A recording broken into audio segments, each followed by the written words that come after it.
क्या आप सच में खुद को स्मार्ट समझते हैं? तो इन 3 सवालों का जवाब देकर दिखाइए। लेकिन ध्यान रहे 90% लोग यहां फेल हो जाते हैं। खुद को परखें। एक आभार ऑनलाइन स्टोर किस प्लेटफॉर्म पर लॉन्च किया गया है? A my gov portal, B e Shram portal, C सरकारी e market place portal, D Bharat craft portal.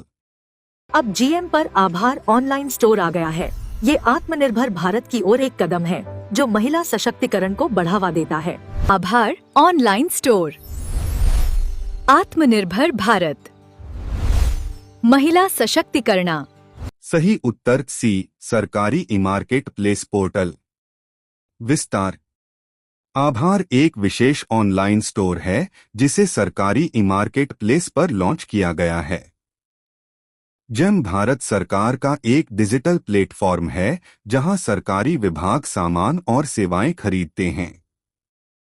आभार स्टोर का उद्देश्य स्वयं सहायता समूह, महिला उद्यमियों और छोटे कारीगरों को अपने उत्पाद बेचने का मौका देना है। इससे लोकल उत्पादों, वोकल फॉर लोकल को बढ़ावा मिलता है। यह पहल ग्रामीण अर्थव्यवस्था को मजबूत करने और आत्मनिर्भर भारत मिशन को सपोर्ट करती है। 2 भारतीय पैकेजिंग संस्थान किस मंत्रालय के अधीन कार्य करता है?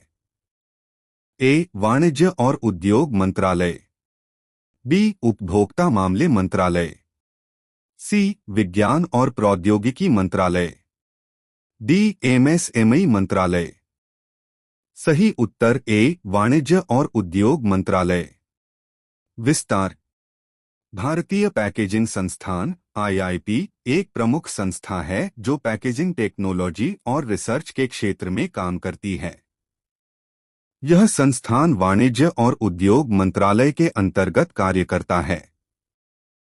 इसका मुख्य उद्देश्य है उत्पादों की सुरक्षित और आकर्षक पैकेजिंग विकसित करना, निर्यात को बढ़ावा देना, उद्योगों को पैकेजिंग के आधुनिक तरीके सिखाना। बेहतर पैकेजिंग से उत्पाद की गुणवत्ता बनी रहती है और अंतर्राष्ट्रीय बाजार में प्रतिस्पर्धा बढ़ती है। 3 हाल ही में खबरों में रही कुनार नदी किन 2 देशों से होकर बहती है? ए भारत और पाकिस्तान, बी पाकिस्तान और अफगानिस्तान, सी अफगानिस्तान और ईरान, डी अफगानिस्तान और ताजिकिस्तान।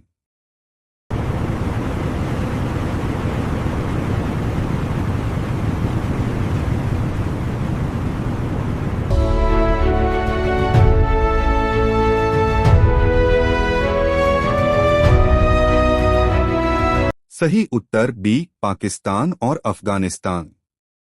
विस्तार। कुनार नदी अफगानिस्तान के पहाड़ी क्षेत्रों से निकलती है। यह नदी आगे चलकर पाकिस्तान में प्रवेश करती है और अंततः काबुल नदी में मिल जाती है। यह नदी क्षेत्र में जल संसाधन और कृषि के लिए बहुत महत्वपूर्ण है। हाल ही में यह नदी खबरों में इसलिए रही क्योंकि इस क्षेत्र में जल प्रबंधन और भूराजनीतिक महत्व से जुड़े मुद्दे सामने आए।